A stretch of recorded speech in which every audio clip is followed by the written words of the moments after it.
This episode is specifically designed for individuals who are looking to gain a better understanding of domestic abuse. Whether you are experiencing it yourself, you know someone who's experiencing it, or you're just curious to learn more, this podcast will provide valuable information that will help you understand domestic abuse more deeply, spot some red flags, and discover some ways to recover. Welcome to The Secrets in the Powder Room, where we share stories and open up conversations about all the secrets women are forced to keep out of fear and shame. I'm Louise Bryant, professional certified coach, intuitive eating counsellor, and trauma-informed domestic abuse specialist and survivor.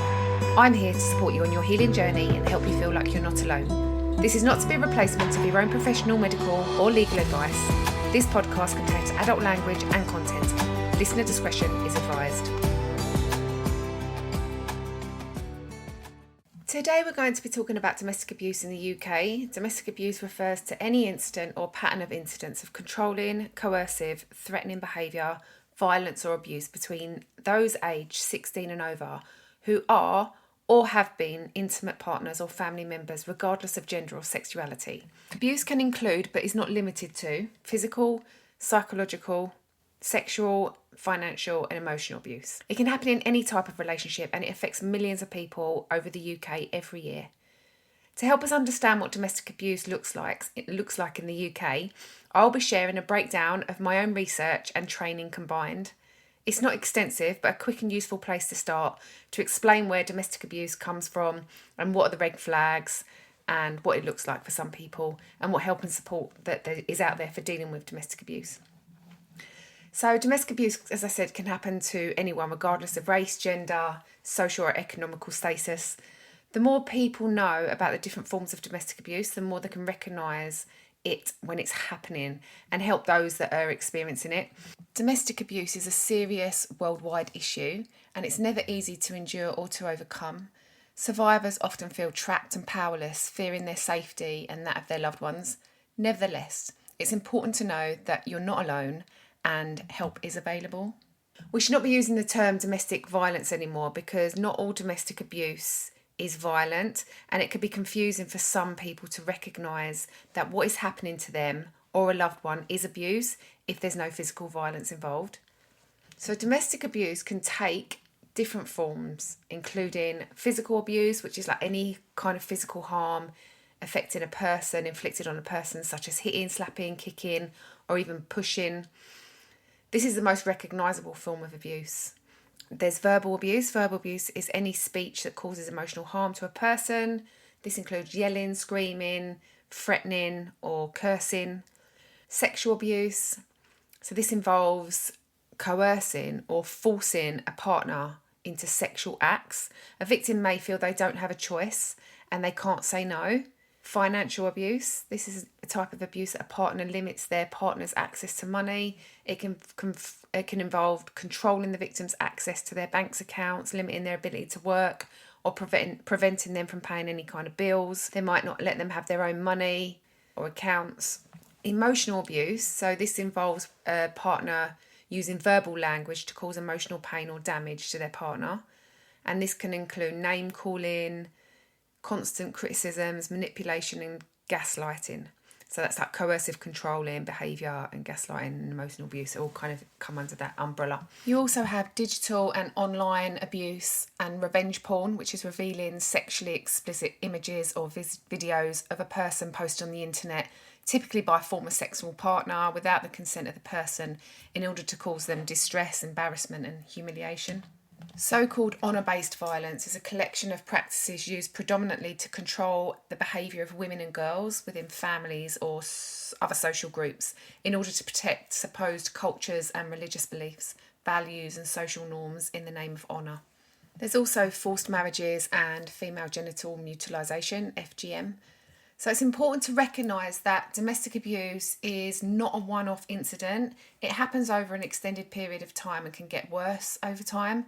And the victim might feel trapped and unable to escape the cycle of abuse. It currently affects 1 in 4 women and 1 in 6 men, and 2 women a week are killed by their current or ex-partner, and that's just in the UK. I had been in an abusive relationship on and off for about 7 years, and this abuse continued for years after as we shared a child together. So still had to have contact until my child was old enough to make his own arrangements with his father. It's challenging to summarise how this experience made me feel, but the one thing I'm sure about, that it made me turn inwards and question everything in my life. I knew that my life with this person had to change. I knew that for my own sanity and for everyone involved, for our own sanity and our own safety, this relationship had to end. It was a long and challenging road to finally leave that relationship.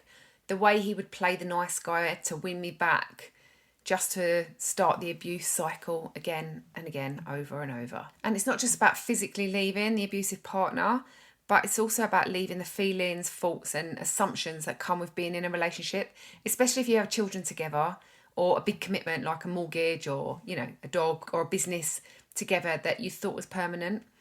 It took a lot of work, dedication and support from others to process the experience and heal. So some red flags to look for: obviously physical violence. This is the most obvious sign of abuse, and it can range from, like I said before, pushing, slapping, choking, to severe physical violence. Another flag is isolation. This is one of the most common tactics used by an abuser. They'll often isolate their partner from their family, friends, making it easier to control them. Jealousy. While it's normal for a partner to feel a bit jealous every now and then, sustained, intense jealousy can lead to anger and violence. This can include forbidding you from seeing friends or family, constantly checking up on you, where you are, checking your phone, accusing you of cheating, making you be home within a certain time. Controlling behaviour. So does your partner try to control what you wear, where you go, who you talk to? These are signs of coercive control and could escalate into more severe physical abuse. There's verbal abuse, so this can include name-calling, yelling, or using cruel language to belittle or manipulate their partner. It's important to remember that verbal abuse is still a form of abuse, and even if there's no physical violence, it's still not okay. Financial abuse, because this can take many forms, such as restricting access to money, running up debt in your name, or forcing you to quit your job. With financial abuse, the abuser has the power of their partner's ability to support themselves and leave the relationship. If you or someone you know is experiencing any of these red flags, it's important to seek help immediately. There are resources available around the clock to support individuals in abusive relationships. Always remember that abuse is never okay. It's important to understand that you're not alone and you don't have to stay in an abusive relationship. Seek professional help, talk to a family member or a trusted friend, and report it to the police. Domestic abuse can have severe and long-lasting effects on a victim, including problems with your mental health, such as depression, anxiety, PTSD, physical harm, such as bruises, cuts, broken bones. Victims of domestic abuse may feel like they have lost control of their lives. They may feel isolated, have low self-worth, and feel like they've got nowhere to turn for help. Recognising these signs can enable a survivor of domestic abuse to take the necessary steps to protect themselves and their loved ones. It's important to understand that you don't have to endure domestic abuse alone, and that there are support systems and resources in place to help you through this difficult time. Seeking support from loved ones, okay? One of the most critical steps of overcoming domestic abuse is seeking support from loved ones. Often survivors feel embarrassed or ashamed to reveal that they are a victim of domestic abuse. However, it's essential to understand that abuse is not the victim's fault and help is available. So telling a trusted friend or family member the truth about the situation is the first step, as this can help support you emotionally. But make sure this person is a trusted person. You don't want to talk to somebody who's going to go and confront him or the person that's been abusive to you and put you in any danger. So you need to make that clear with who you're speaking to. Once you've survived domestic abuse, or could we say once you've left an abusive partner or moved away from an abusive family member, the journey of healing and growth needs to begin. Many survivors find it helpful to join support groups where you can meet other people who've been through a similar experience. Support groups provide an opportunity to share experiences, gain insight from others, and receive expert advice on how to recover and heal and move forward in your life. Talking to a professional who has an understanding of domestic abuse is really important. Domestic abuse is a traumatic experience that leaves deep emotional scars. Seeking professional help from a coach, a counsellor, a therapist, a psychotherapist can support overcoming these scars. He or she can provide emotional support and guidance, as well as tools and techniques to help you cope with the trauma and heal. When looking for a therapist, look for someone who specialises in working with survivors of domestic abuse. Therapy can take many forms, from group sessions to individual sessions. The goal of the therapy is to work through the trauma so you can eventually reclaim your life and feel empowered again. Healing from domestic abuse is a long process that requires time, patience and commitment. However, it is possible. Here are some self-help strategies to aid you in your healing from trauma and domestic abuse. Practice self-care. So take time each day for self-care. Also focus on getting enough rest, exercise, eat a balanced, healthy diet to improve your physical and mental well-being. Journaling. Write down your feelings and emotions. Journaling can help you process your emotions without judgment and help you obtain clarity on your experiences. Yoga and meditation. Yoga and meditation are traditional forms of stress reduction and relaxation techniques that support the healing process. Both yoga and meditation help you tap into your inner strength, focusing on your mind and your positivity, and manage your stress. Another thing you can do is surround yourself with positive people. They say that you become the 5 people that you spend the most of your time with, so just pick wisely. While you might lose contact with some people who didn't support you through your domestic abuse or your ordeal, focus on those who do bring positive energy and support you.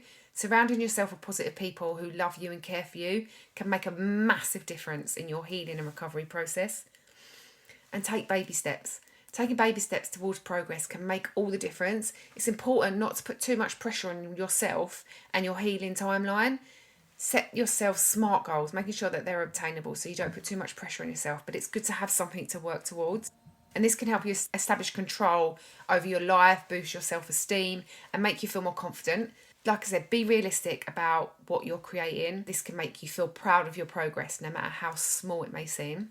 Moving forward, surviving domestic abuse is a challenging and courageous journey that requires time, patience and the right resources. When you're ready, you can take the steps towards making a new life for yourself. Here are some steps to take as you move forward. Celebrate your strengths and successes. Surviving domestic abuse is no small feat. It's something to celebrate. Create a positive mindset. A positive mindset is critical to help your healing journey. Focus on the present moment and positive affirmations, and also lots of gratitude. Let go of the past. Accept the past as it is and let it go. Remember, the future is yours and you can shape and make it. Make a new life for yourself. Moving forward and finding opportunities to create a new life for yourself, whether it's a new job, a new city, or surrounding yourself with positive people for a more fulfilling future. The scars of domestic abuse can last a lifetime. However, with the right support, self-care and guidance, survivors of domestic abuse can regain control over their lives and reclaim their sense of personal empowerment. So if you or someone you know is experiencing domestic abuse, don't suffer in silence. Reach out for help and ask for support. Whether you seek professional help, join a support group or practice self-care, know that healing is possible and a life free from domestic abuse is attainable. Remember, domestic abuse is not your fault and you deserve to live a life free from violence and control. If you're in an abusive relationship, remember you can call the National Domestic Violence Helpline, or if you're in any immediate danger, call 999. If you're out of an abusive relationship and would like my support in your healing journey, you can connect with me on Instagram or email me to find out more about my coaching, workshops and support groups. All links in show notes.